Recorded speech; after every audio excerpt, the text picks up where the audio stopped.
नमस्ते जी। कुछ करो कुछ बनो पुस्तक का ये 7वां भाग है। आज का हमारा जो विषय है सहनशील बनो।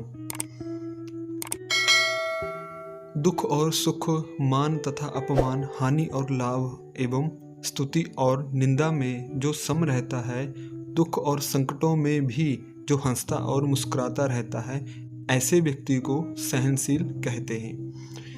सहनशीलता क्या है? किसी ने मंसूर से पूछा। उन्होंने उत्तर दिया, हाथ और पैर काटकर शरीर को सूली पर लटका दिया जाए, फिर भी मुख से उफ तक ना निकले, उसे सहनशील कहते हैं। आपत्तियां और संकटों को ईश्वर का वरदान और आशीर्वाद समझो। अपने कर्तव्य पथ पर हंसते और मुस्कुराते हुए चलो। इसी में गौरव है, इसी में ज्ञान और शान, मान और मर्यादा है। इसी में वीरता, धीरता और सहनशीलता है। संकटों से घबराओ मत, रो और बिसरो मत। यदि आप रोकर चले तो चलना क्या हुआ? रोने से मार्ग सरल नहीं हो जाएगा। अतः सावधान। मर्यादा पुरुषोत्तम श्री राम की भांति योगेश्वर श्री कृष्ण और महर्षि दयानंद की भांति महात्मा गांधी और जवाहरलाल नेहरू के समान सुभाष चंद्र बोस और वल्लभ भाई पटेल के समान भगत सिंह और चंद्रशेखर आज़ाद के पद चिन्हों पर चलते हुए कष्टों को सहन करने का स्वभाव बनाओ। भगवान राम के जीवन में कितनी आपत्तियां और संकट आए। राज्याभिषेक के स्थान पर उन्हें वन में जाना पड़ा, किंतु फिर भी उनके चेहरे पर विषाद और शोक की क्षीण सी रेखा तक नहीं थी। उनकी उस अवस्था का वर्णन वशिष्ठ जी के शब्दों में पढ़िए। राज्याभिषेक के लिए बुलाए हुए और वन के लिए विदा किए हुए श्री राम के मुख के आकार में मैंने कुछ भी अंतर नहीं देखा। महर्षि दयानंद के ऊपर ईंट और पत्थर फेंके गए, उन्हें हलाहल विष दिया गया, उन्हें नाना प्रकार से अपमानित किया गया, उन पर लांछन लगाए गए, उन्हें विदेशियों का एजेंट बतलाया गया, परंतु वे सब कुछ सहते रहे और मानव मात्र का कल्याण ही करते रहे।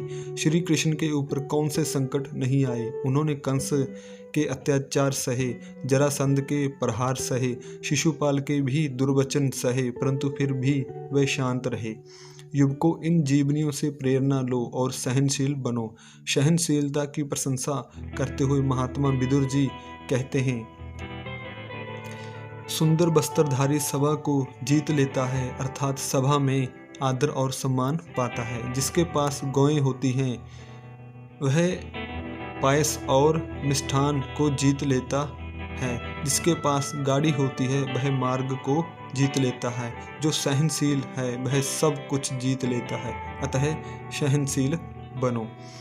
सहनशील व्यक्ति के लिए संसार में कुछ भी असंभव नहीं है। श्री भर्तृहरि जी ने कितना सुंदर लिखा है, जिसके हृदय में विश्व विमोहक सहनशीलता विराजमान है, उसके लिए अग्नि जल के समान शीतल समुद्र, छोटी नदी सा मेरु पर्वत, पत्थर के खंड के समान, सिंह हरिण के समान, सर्प पुष्पों का हार और विष अमृत के समान हो जाता है। मूर्खों के दुर्व्यवहार और कटु वचनों को सहन करो, उनके ऊपर तरस खाओ, उनसे बदला लेने और उन्हें कष्ट देने की बात मत सोचो। एक नौका में कुछ यात्री यात्रा कर रहे थे। एक साधु भी एक कोने में बैठे थे। कुछ दुष्टों ने साधु को छेड़ा, उन्हें तंग किया, परंतु साधु जी मौन ही रहे। इससे दुष्टों का उत्हास दुगुना हो गया। उन्होंने संत जी को डराया, धमकाया और अंत में पीटा भी। मल्लाहों को साधु पर दया और दुष्टों पर क्रोध आया। उन्होंने संत जी से निवेदन किया, आप आज्ञा दे तो हम इन्हें डुबा दें। साधु ने कहा, नहीं, ऐसा ना करो, इन्होंने अज्ञानवश ऐसा किया है। कैसी अद्भुत सहनशीलता है। आज डालडा खाने के कारण सहनशीलता समाप्त हो गई है। ना अध्यापकों में सहनशीलता है, ना शिष्यों में, ना दुकानदारों में सहनशीलता है और ना ग्राहकों में। आज तो बात बात पर क्रोध आता है। यात्री कंडक्टर से लड़ पड़ता है और कंडक्टर यात्रियों से। सभाओं, समाजों और गोष्ठियों में तू मैं होकर लड़ाई तक हो जाती है। सभाओं, समाजों और जीवन के प्रत्येक क्षेत्र में सहनशीलता की बड़ी आवश्यकता है। असहनशीलता और क्रोध को त्याग कर ऐसे सहनशील बनो कि वेद के शब्दों में आप यह घोषणा कर सकें। अथर्ववेद का मंत्र है, अरे मैं तो अत्यंत सहनशील हूँ।